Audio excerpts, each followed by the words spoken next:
We do have forum. So if we wanted to start, we can, or we can wait another minute.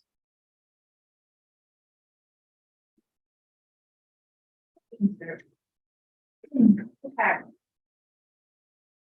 So we can call the meeting to order at 12:03. And first, I would like to acknowledge with respect that we are in Roberts and Huron Treaty Territory, that the land on which we are gathered is the traditional territory of the Anishinaabe and known as Boating. Boating is the home of Garden River First Nation, Batchewana First Nation, and the historic Sault Ste. Marie Métis Council. So we will begin with the adoption of the agenda. Has everyone had a chance to look it over? We do have, there is a bucket house update already on it.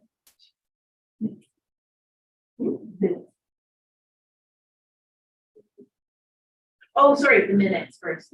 Yes. Good. So yeah, the minutes are there.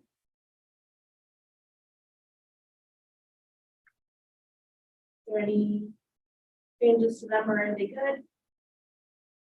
There's no issues. Can I have a motion to adopt?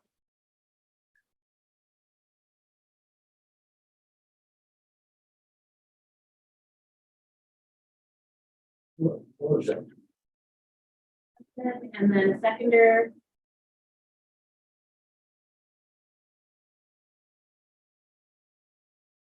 Sarah or Alex?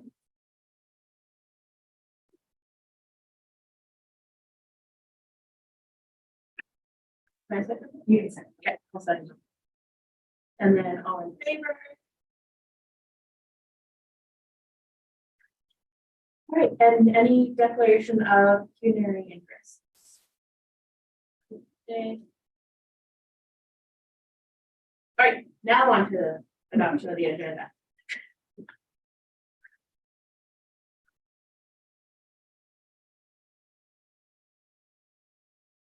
It would be under 5.2, so designated property grants would be the addition. So we do have one addition under 5.2, the Bucking House update. So for those in person, we do have the latest image and update on the house. They provided us an image of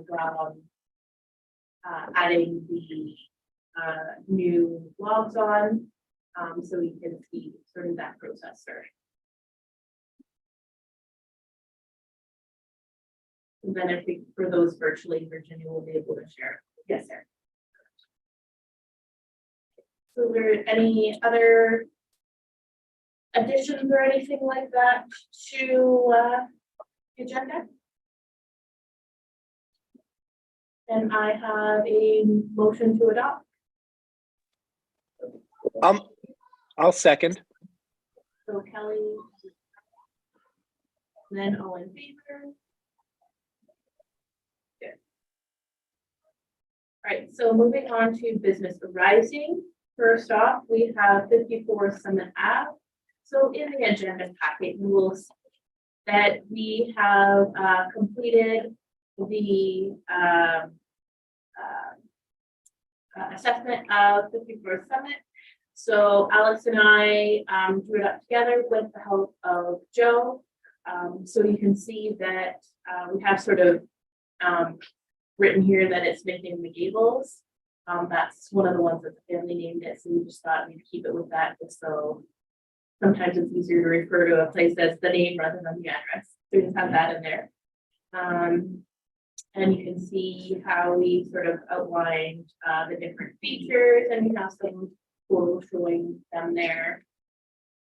So if everyone sort of had a chance to look it over, if there's any questions or comments on it, we can go over that. So just to add, we are still trying to obtain better quality photos to add in.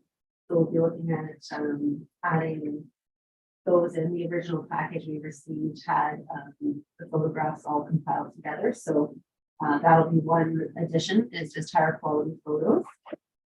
As well, looking to finalize the ownership registry, so we're going to complete the full heritage, that'll be an appendix to the report.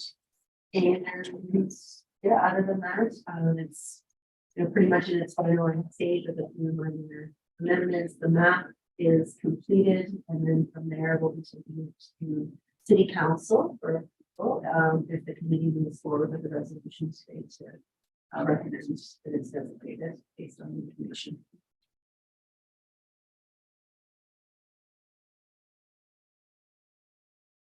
Also, too, I just wanted to thank Alex and Nicole and Joe for all of their work on this. It was greatly appreciated, so thank you. Yeah, it's good documentation. Hi, friends. So the photos, some higher quality photos, who do we take that on, or is that the responsibility of the owners?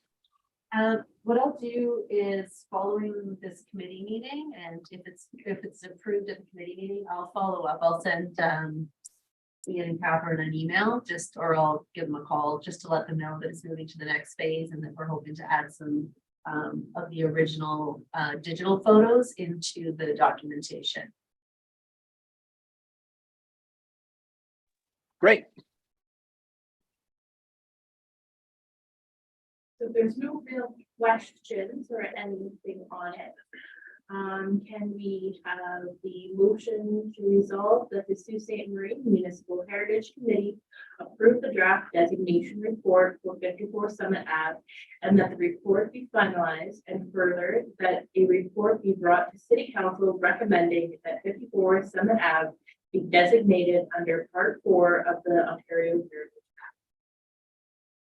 Act. Kelly, and seconded by Jonathan. And all in favor? Perfect. Actually, sorry, I just got one question. Are we recommending the interior designation as well, or? They did want to have the interior designated, so that was something that was very important to the property owners.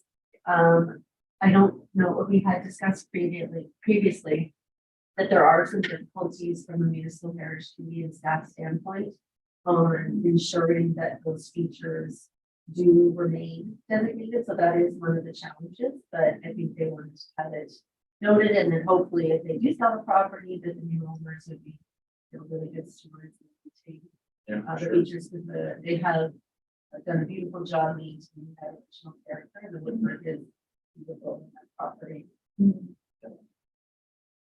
Yep, and I think all those interior features, page 8 on today's agenda package.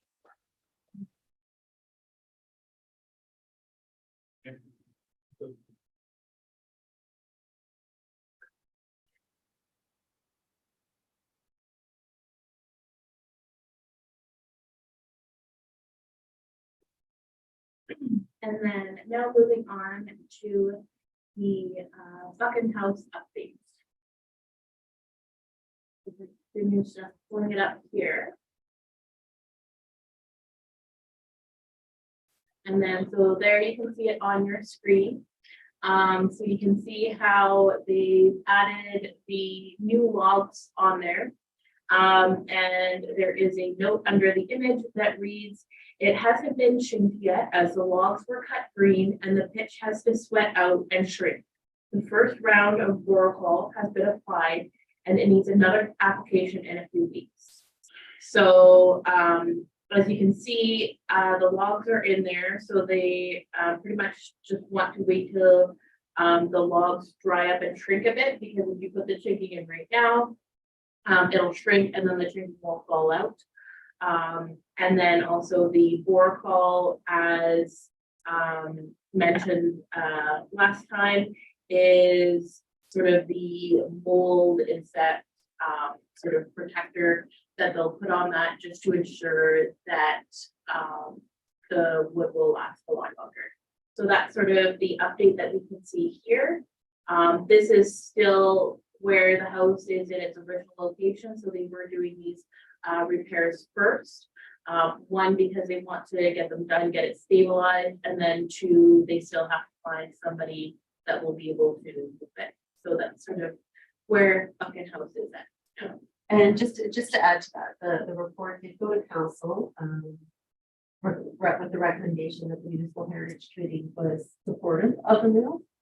So the next steps for, couriers are to work with the Superior Conservation Authority, because they are the owner of the property that the, couriers have been the stewards and taken care of and done all the maintenance. So they'll be working with the Conservation Authority, the planning and building divisions on the next steps, and I reached out to Caleb, and he'll be engaging with the committee and keeping us updated as the product.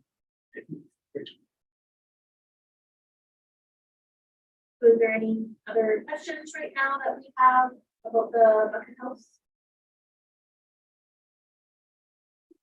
So there would be a resolution. So the second part would be resolved that the Municipal Heritage Committee approved payment of the designated property grant for the Bucket House timber replacement in the amount of $2,000. So does everybody sort of seem okay with that? And if we are okay with that, can I have a motion? To approve the Yeah, I'll move it. Jonathan and a seconder, Sure. Kelly. And all in favor?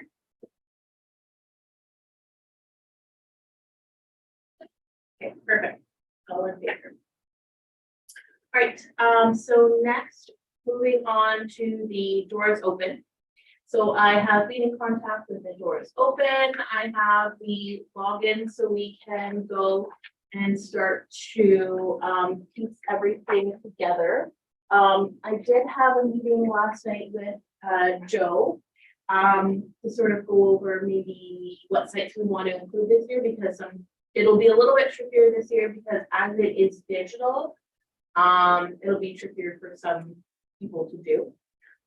But right now, from last year, we have 6 digital sites that are carried over.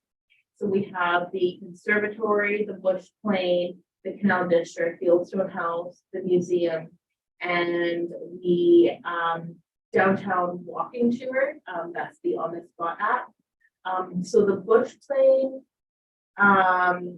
theirs is left over from sort of a hybrid thing that they had. So we'll be reaching out to them to see if they want to include a video or any other type thing.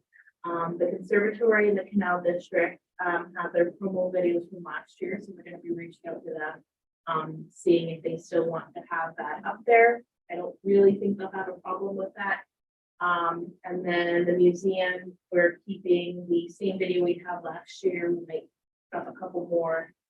The Old Stone House, I'll probably be working with Kathy to either see about getting a new video or figuring out if there's other videos that we want to promote. We were also thinking of contacting Parks Canada. So contacting them first to see if it's something that they will be able to do. I don't think there should really be an issue because it's just like them sending us a promo video and putting it up. So then we'll have one for the canal and then one for the port. And then we'll probably see if Atomica has any videos, maybe the art gallery. Joe suggested maybe Marty Stones and Brewers because they're kind of like old areas too. So they might be able to do something. Also, the Municipal Heritage Committee has 3 videos that we did in 2021 for Heritage Week. We could put those videos up. There's one that explains sort of what the Municipal Heritage Committee is, who we are, what we do. Another explains sort of like an overview history of the Sioux, and then the third is all our heritage properties. So I think if we have put those up, that will be pretty good for the doors open too, because then you can sort of use those to also like see and then tour around those places, drive around, take a look at the old buildings. So with this, that's sort of what we have right now, I don't know if anybody else has any other ideas for maybe some sites that they might want to suggest or other things that we want to do for the digital doors open. We're trying to keep everything pretty much easy, so there won't be any like presentations. It'll be all just pretty much videos or links to things like the on this spot, just to keep it simple so we can just throw it out and basically leave it, and it'll be up all year. The only thing I was gonna add is that, going into the next school year, I was thinking that you might wanna reach out to Sioux College to see if there's an opportunity to partner with their program there, to see if the students would take on, possibly doing some actual digital tours for us of some of the other residences or properties that we may not be able to go into on a regular basis. And see if it could work out. We do work with their, programs on art projects and other things in the community, so there may be an opportunity there to expand our collection and engage the students in the community. Perfect. So yeah, so those are pretty much our sites and the things that we're thinking of adding. And then the next step would be sort of the promotion of it. So this year it's a little bit trickier. Usually in person, it's easier to promote it. But because it's sort of all just digital and just all sitting there, what we were thinking of was maybe seeing if we could promote it on Sioux Tourism, because I know you can upload your events on there. So if we send it over to Josh and see if he can get it, like we're able to get something like that up on the website, it'd be good for tourists to be able to see it and see like maybe spots that they can visit in the zoo, some of the historic spots. And then sharing it on Instagram. We still have our Doors Open Instagram and Facebook page from last year, so we can share it on there. And then the city's Instagram page, the Land Culture one, we'll be able to share it also from there. So hopefully that will be able to sort of get some good foot traffic and people looking at the digital stuff. And then also when all the different groups are like sending us their videos and getting their stuff up, they'll be able to share it as well. Nicole, love those ideas. Just to build on that, like, obviously Joe has Old Sioux, the Instagram account, which has, so many followers.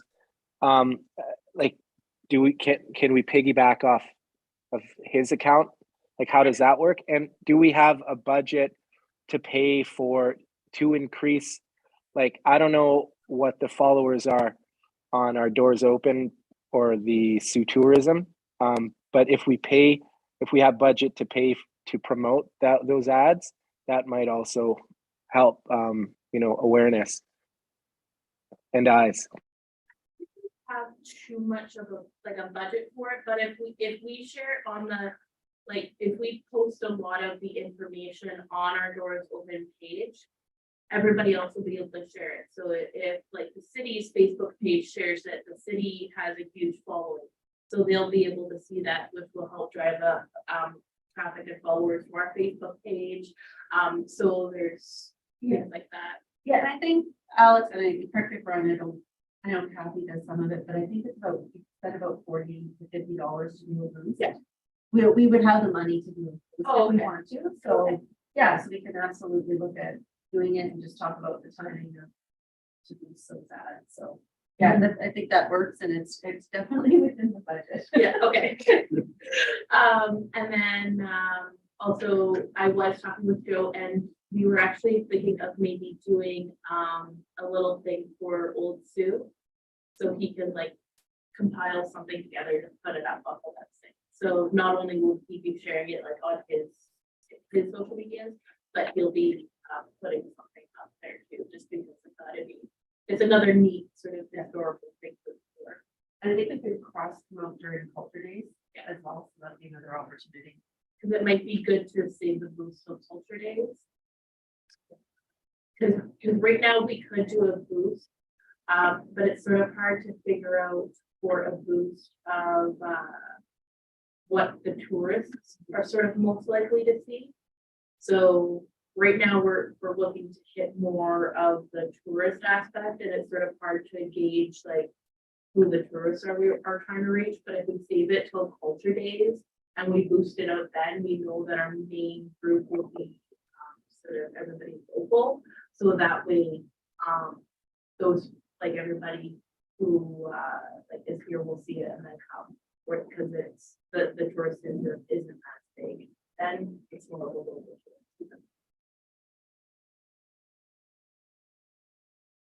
Any other questions, comments before it's open?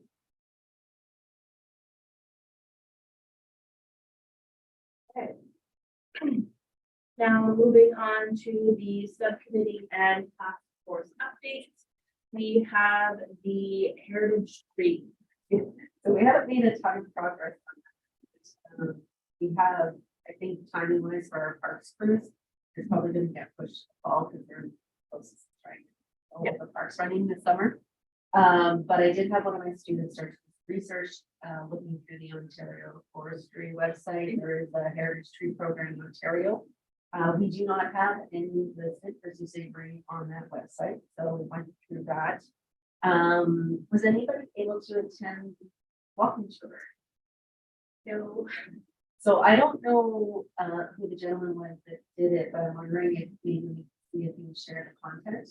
Yeah. That he presented and Well, we could even like see if he wants to come on as like an advisor to it. 'Cause I think he's Indigenous, so it might be good to have like an Indigenous consultant too, because they'll have their things of more significant stuff too. There are a couple scientists from the Bud Lab that I can see about reaching out to. Some of them are sort of like retirement, like bracket right now, so they would have more time to like help with that, and a lot of them are like there's one who's very into like activity doing that, so he would probably be good consultant on like the forestry side of it. Do you need assistance getting in touch with John from the walking tour? I think I'll shoot it to you then. Or I'll get it and shoot it. And so anything else with the heritage tree? Other questions, comments, concerns? Okay. And then now moving on to new business. We first off have the Rotary Arch Beaver. So that is at the very back of the agenda package.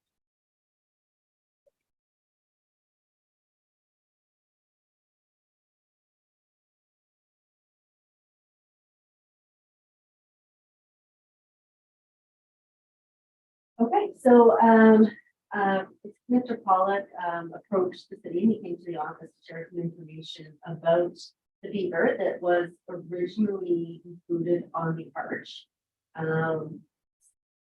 So during the arch was actually taken down in 1955, and it wasn't put back up. It was reconstructed by Rotary with the help of SR Steel at the time, and they put the arch back up, but the beaver was not included as part of the redesign when it was reinstalled. Rotary is the owner of the arch, and the arch is not designated. It was just the cairn designated as part of that process. So that was done in 2005.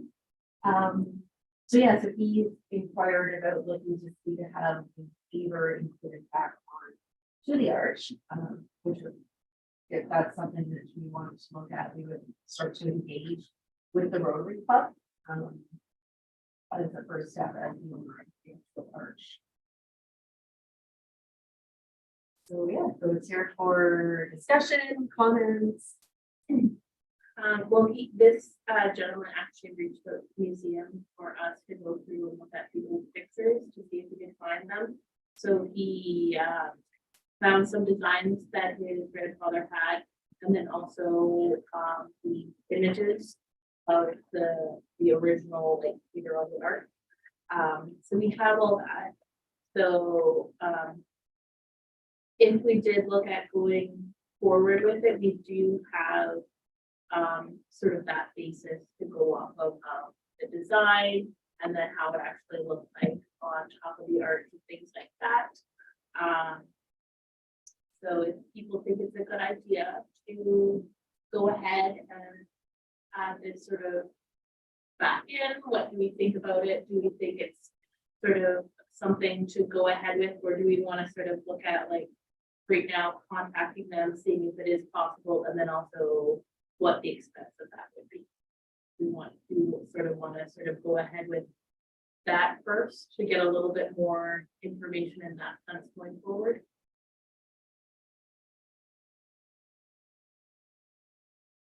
Well, I'm totally in favor of putting the beaver back on. I'm not exactly sure why it was not good to begin with.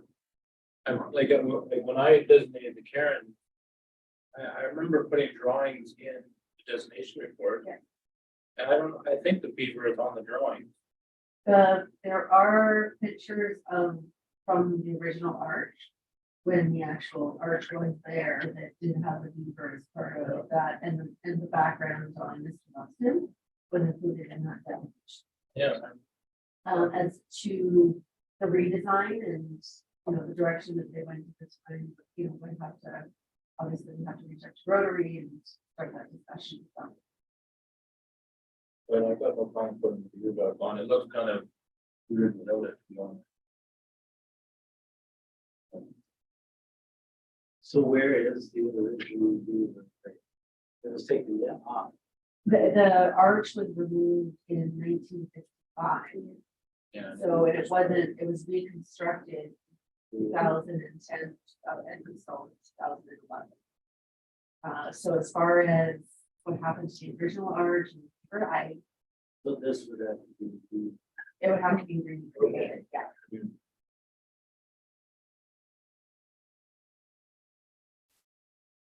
Yeah, I can reach out to Rotary as the first step and Yeah, sort of like reaching out to them, seeing if it is for something they want to do, and then looking at maybe the price so that they moving forward, they like don't cost as much to want to do it.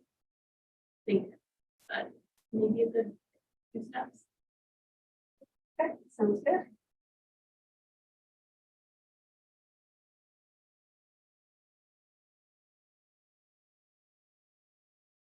All right, and then now we're moving on to the Heritage Property Tax Rebate Program. And then so we had 2 committee members participate in the property inspections in September. So that's where we're going out just inspecting properties, seeing if they're keeping up with all the sort of maintenance of the building, and then if everything looks good, if they're following everything, we recommend that they be approved and then they get tax rebate. Usually everybody's always through those, sometimes like little things of saying like, oh, we'll keep an eye on that, maybe look at fixing this up.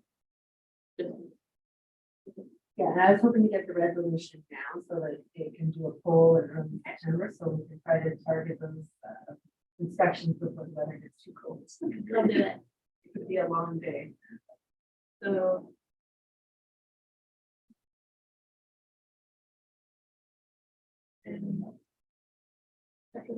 Oh, sorry, yeah, sure. I understand. Oh, sorry, is there Like, anybody or else or? helping out with the inspection.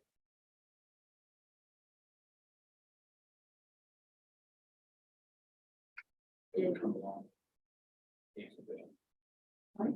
Usually we have 2 committee members going out just so that we can sort of have 2 eyes sort of looking at everything, and then we get city person. The building, one of their. Yes.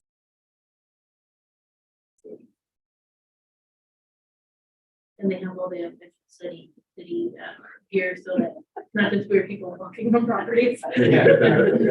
We also notify the property owners, so they don't chase you. But you never know what the neighbors do.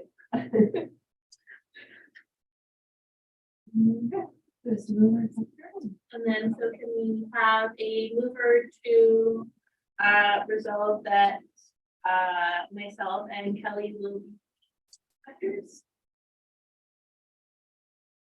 Yes, well, And seconded by Jonathan, all in favor?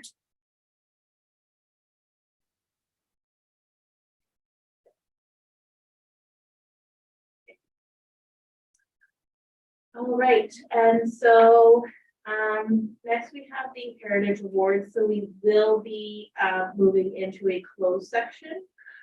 Before we do that, we want to look at correspondence, just anything with correspondence. You have anything? Okay. And then next meeting will be September, the first Wednesday in Yeah, which is September 6th. Okay.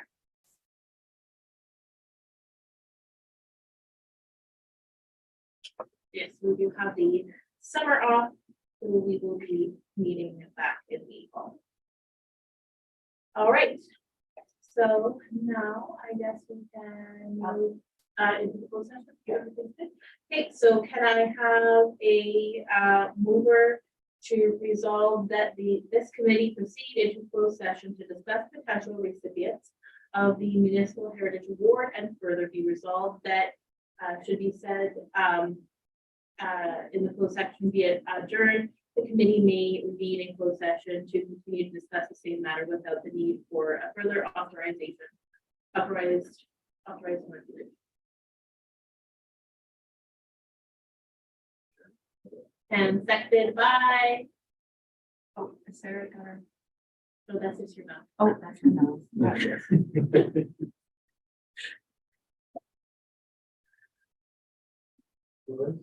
Jonathan, I just have to. and all in favor? Yep, there we go. Okay. And